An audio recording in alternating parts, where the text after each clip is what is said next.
Le quatrième principe d'Omnes, la promotion, n'implique aucun calcul. Il s'agit plutôt d'un principe dans lequel nous allons mettre en avant un produit en appliquant une promotion dessus. Donc il va s'agir de manière générale d'une réduction tarifaire, mais que l'on va mettre en valeur auprès de la clientèle, en faisant ressortir cette promotion sur la carte. Soit en faisant par exemple un encadré sur la carte physique, soit en faisant plus de ventes auprès de la clientèle, etc. Vous pouvez appliquer ce principe de manière générale, c'est-à-dire tout au long de l'année, ou plutôt faire, une fois de temps en temps, sur une durée d'un mois, une offre spéciale. Alors comment sélectionne-t-on le produit sur lequel nous allons faire une promotion? Eh bien nous allons prendre le second principe d'Omnes, la dispersion des prix, et aller chercher dans la fourchette haute des catégories que nous avons étudiées.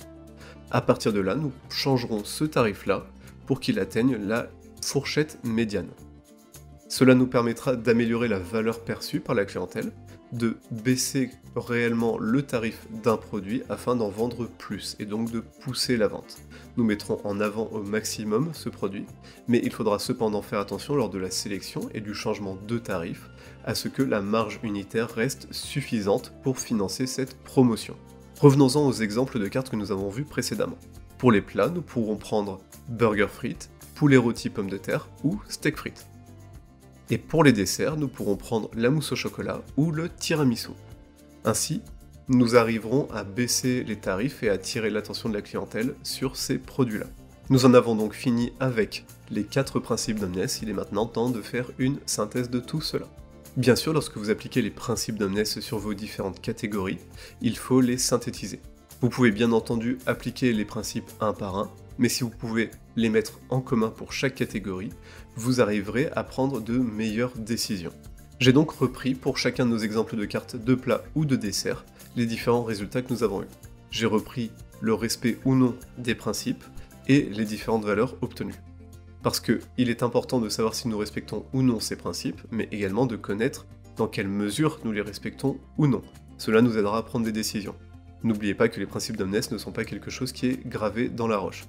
Vous pouvez vous dire « j'ai respecté les principes, mais il y a quelque chose qui ne va pas et qui va me faire sortir de ces principes-là ».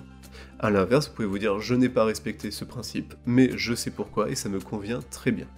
Pour la catégorie des plats, il faudrait apporter plus d'éléments dans la fourchette médiane pour ce qui est de la dispersion des prix.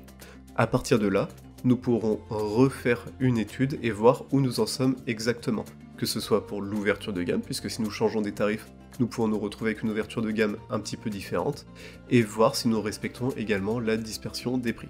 Puisqu'ici il s'agit de changer l'équilibre des tarifs de cette catégorie-là, il faudra également recalculer le rapport d'offre sur demande. Sur une nouvelle période, nous aurons probablement un équilibre de vente qui changera entre les produits par rapport à ce que nous avons eu avant. De là, nous pourrons prendre d'autres décisions. Donc nous commençons par rééquilibrer cette partie de la carte et nous relançons une nouvelle étude. Si jamais le rapport d'offre sur demande reste trop haut, reste supérieur à 1, il faudra trouver comment apporter plus de valeur à la carte, changer éventuellement des produits, mais surtout pousser la clientèle à acheter un petit peu plus cher, à utiliser un petit peu plus de son budget. Si elle consomme chez vous et que vous voyez que sur d'autres catégories tout se passe bien, c'est sûrement qu'il y a un souci dans celle-ci. Pour la catégorie des desserts maintenant, nous avons constaté qu'il y avait une trop grande disparité entre les tarifs des produits, entre les plus chers et les moins chers. Il y a également une mauvaise répartition de la dispersion des prix. Nous avons également constaté, c'est relativement intéressant, que la clientèle tend à acheter les produits les plus chers de la catégorie. Et au vu des ventes de la panna cotta, celle-ci a une faible valeur perçue par la clientèle. Ce que l'on peut faire pour la catégorie des desserts va être d'améliorer la valeur perçue de la panna cotta pour optimiser ses ventes.